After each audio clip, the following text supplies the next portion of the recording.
የቀድሞው የትግራይ ክልል ጊዜያዊ አስተዳደር ፕሬዝዳንት የአሁኑ የጠቅላይ ሚኒስትር አብይ አህመድ የምስራቅ አፍሪካ ጉዳዮች አማካሪ ጌታቸው ረዳ በትናንትናው ዕለት ለመንግስት ውግንና ባለው ፋና ቴሌቪዥን አነጋጋሪ ቃለ ምልልስ ሰጥተዋል። በቆይታቸው በትግራይ ክልል አሉ ስላሏቸው ጥቂት ወታደራዊና የህወሓት አመራሮች የወርቅ ዝርፊያን፣ በጦርነት ወቅት ተፈጽሟል ስላሉት ማጭበርበርና ወንጀል ተጠያቂነት ሰፊ ማብራሪያን ሰጥተዋል። ከጣቢያው በኩል እርሳቸውን በሚመለከት የረባ ጥያቄ ባይቀርብላቸውም የቀድሞ ፓርቲያቸውን አስደንጋጭ መረጃዎች ይፋ አውጥተዋል።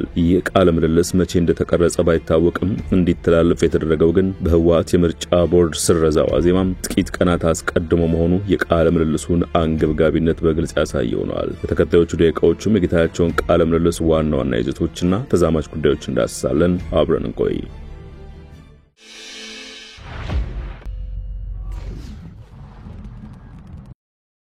ባለፉት 4 ዓመታት የጎልማሳው ህወሓት ምልክት የሰሜን ኢትዮጵያው ጦርነት ጊዜ የህወሓት ቃል አቀባይ በአማርኛም በትግረኛም በእንግሊዘኛም ለህወሓት ጥብቅና ሲቆሙ የነበሩት ለትግራይ ህዝብ ደህንነት ሲሟገቱ የከረሙት ሲረግሙትና ሲያንቋሹት ከሰነበቱት ብልጽግና ያው የኢትዮጵያ ጠቅላይ ሚኒስትር አማካሪውን የተሰየሙት ጌታቸው ረዳ በአዲስ አበባ ከሰጡት ጋዜጣዊ መግለጫ 2 ወራት በኋላ በፋና ቲቪ በአነጋጋሪ አስተያየቶች የታጀበ በክፍል 1 የተሰናዳ ነገር ግን ከአንድ ሰዓት የተሻገረ ቃለ ምልልስ አድርገዋል። ቃለ መጠይቅ አድራጊው ሲናገር እንደተደመጠው የቃለ መጠይቅ ከሞጋችነት ይልቅ ቤተሰባዊ ጨዋታ ገጽታን ቢላበስም ጌታቸው ግን የህወሓትንና ወታደራዊ አመራሮችን ወንጀሎች ከመዘርዘር ያገዳቸው አልነበረም። መምህርነታቸውን ትተው ወደ ተደራጀ ፖለቲካ እንደተቀላቀሉ በዚህ ሂደት ደስተኛ ያልነበሩ ሰዎች መኖራቸውን ከጦርነቱ በኋላ ተገኝቷል ያሉት ሰላም ለትግራይ ህዝብ ልማትና መረጋጋት እንዳይሆን ራሳቸው ጥቅም ሊያውሉ ሞክረዋል ያሏቸውን የቀድሞ አጋሮቻቸው የወቀሱበትና ተያያዥ ጉዳዮችን ለጊዜው አልፈናቸው ግማሽ ሰዓት ገደማ ወስደው ስላብራሩት ዝርፊያና ወንጀል ላይ ትኩረትና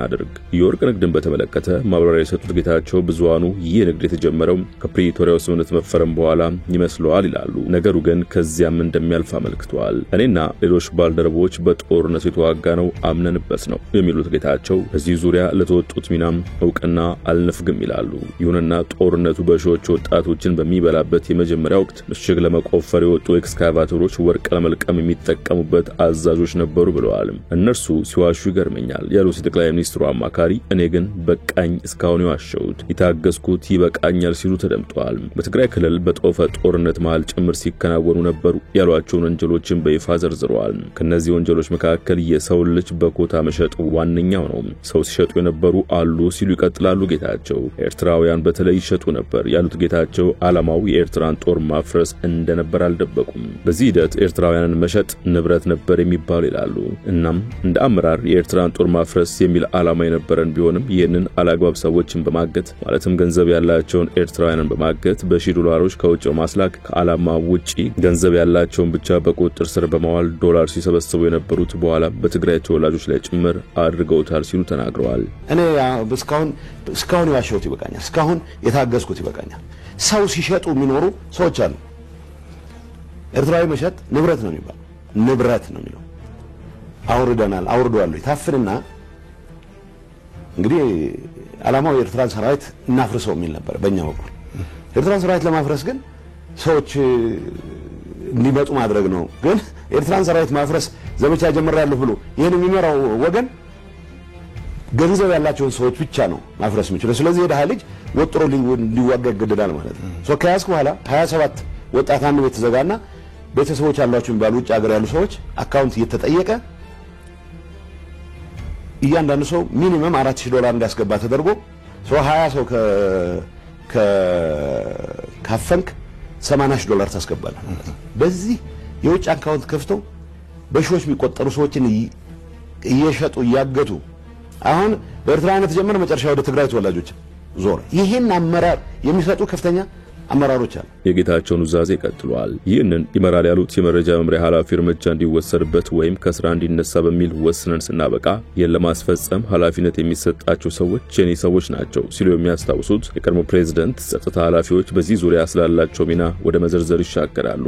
የጸጥታ አመራር በባህሪው ጥፋት ያጠፋውም ያላጠፋውም የመተጋገዝ ባህሪ ያላቸው ይሉና በስም ጠቅሰው ወደሚወነጅሏቸው ምዕራፍ ያመራሉ። ወርቅ ንግድ ውስጥ የገባ አሁንም ለትግራይ ነጻነት ታገላለሁ ሲል የሚፎክር ጄኔራል ጄኔራል አለ በማለት የጄኔራል ምግበይ ኃይለን ስም ይጠቅሳሉ።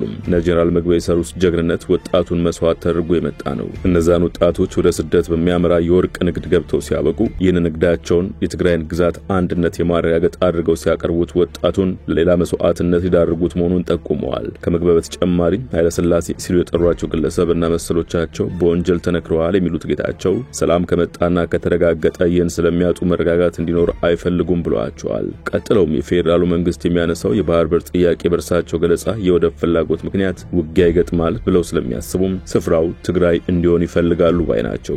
ውጊያው ትግራይ ውስጥ እንዲሆን ለማድረግ የሚያስችል ስትራቴጂ ተነድፎ ነው እንቅስቃሴ እየተደረገ ያለው ብለዋል። አክለውም የትግራይ ህዝብ ከመጨረሻው ከጦርነት እንዲላቀቅ ለማድረግ የተቻለኝን ሁሉ አድርጋለሁ ያሉት ጌታቸው ለዚህ ግን እንቅፋት የሆኑ አካላት አሉ በማለት ዘርዝረዋል።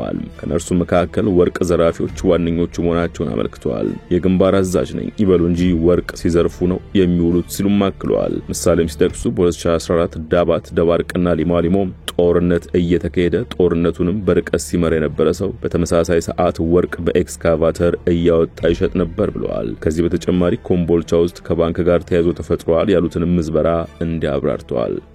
ኮምቦልቻ ኢሹ አካውንት ነበር። እኔ አሁን በዛን ሰዓት በእኛ ውሳኔ ነው ትክክል ነው ውሳኔው ብዬ ነው ማምነው። ገንዘብ ያስፈልገናል በጦርነት እያደረግን ነው። ገንዘብ ያስፈልገናል ተብሎ ባንኮች ውስጥ የነበሩ የግል ባንኮች አንንካ የመንግስት ግን መውሰድ አለበት የሚል ፖለቲካሊ ወሰንን። እሺ እኔ እንደማቀው 4 ቢሊዮን ነው ኢሹ አካውንት ላይ ነበር። ይሄን ማረጋገጥ ይችላል ብሔራዊ ባንክ። ምክንያቱም የመጣልኝ ወረቀት አለ የጊዜው አስተዳደር ፕሬዝዳንት ኮንኩ በኋላ ምን እንደተፈጠረ ባንኮች ውስጥ ግለጹልን የሚል ኢሹ አካውንት ያለውን ገንዘብ እንዲሰበስቡ ከተመደቡት ሰዎች መሃል አንደኛው የግንባር አዛዥ የሚባለው ኃይለ ሥላሴ በቢሊዮን በመቶ ሚሊዮን የሚቆጠር ገንዘብ ነው የወሰደው። ኢንፋክት 1 ቢሊዮን አካባቢ ነው የወሰደው። እሱ ስር ተፍተፍ የሚሉ የሱ አገልጋዮች የሆኑ የተወሰነ ድርሻቸውን ይወስዳሉ። አብዛኛው ሰው ከትግሉ ለትግራይ ህዝብ ህልውና ካለው ጥቅም አንፃር ብቻ ነው የተሳተፈው። ገንዘብ ያገኝበታል ብሎ የተሳተፈው በህወሓት ሊቀመንበር ደብረጽዮን ገብረ ሚካኤል መሪነት አንድ ጥናት ተደርጓል የሚሉት ጌታቸው በተደረገው ጥናት መሰረት በስም የሚታወቁ ግለሰቦች ይህንን ያህል 100 ሚሊዮኖች ዘርፈዋልና በህግ ይጠየቁ የሚል ውሳኔ ላይ ቢደረስም ይህንን እርሳቸው ምክትል የነበሩትና የአሁኑ የትግራይ ክልል ጊዜያዊ አስተዳደር ፕሬዝዳንት ሌተናንት ጄኔራል ታደሰ ወረደ ቢያውቁትም ውሳኔው ሳይፈጸም 2 ዓመት አልፎታል ሲሉም ያወሳሉ። በእርግጥ ይላሉ የጠቅላይ ሚኒስትሩ አማካሪ በእርግጥ በጦርነቱ ወቅት ብዙ ተጋድሎ ያደረጉ አዋጊዎችን በእንዲህ አይነት ክስ በህግ ተጠያቂ ማድረግ የሚፈጥረው ተጽዕኖ ኖራል የሚል አሳሰብ እንዳለ አመልክተዋል።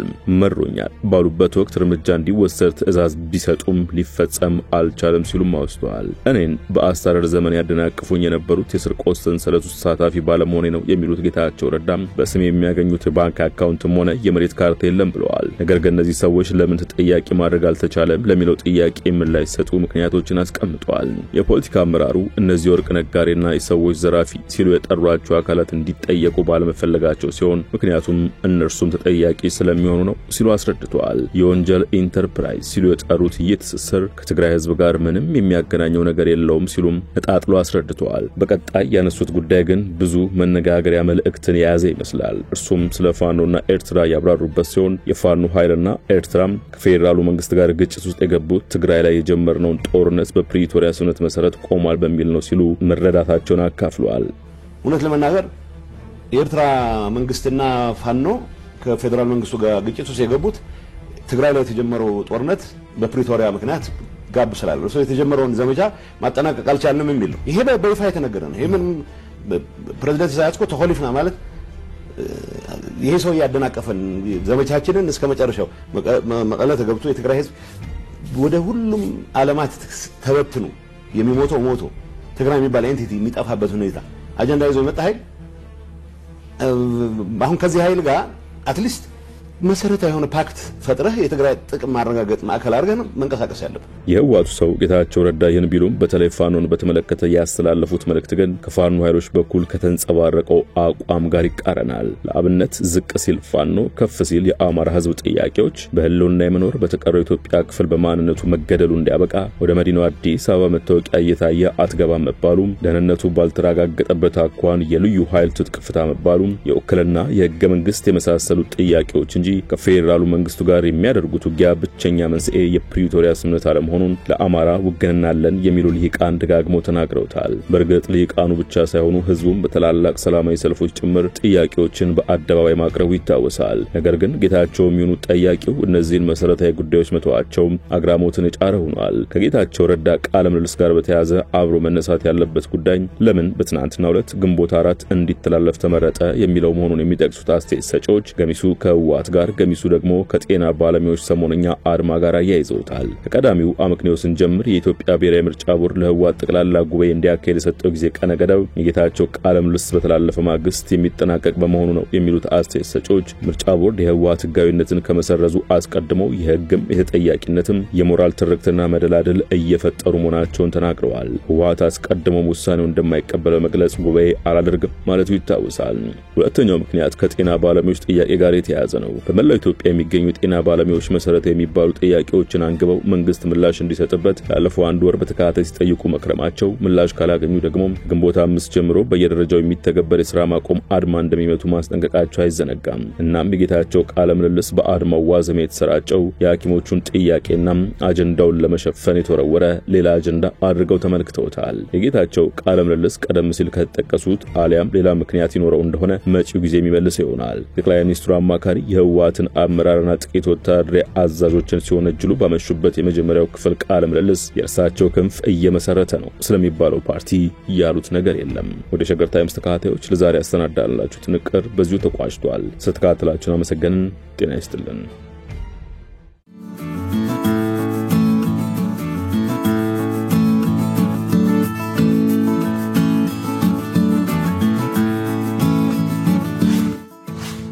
ሸገር ታይምስ ሚዲያን ሰብስክራይብ በማድረግና ደወሉን በመጫን ይከተሉን።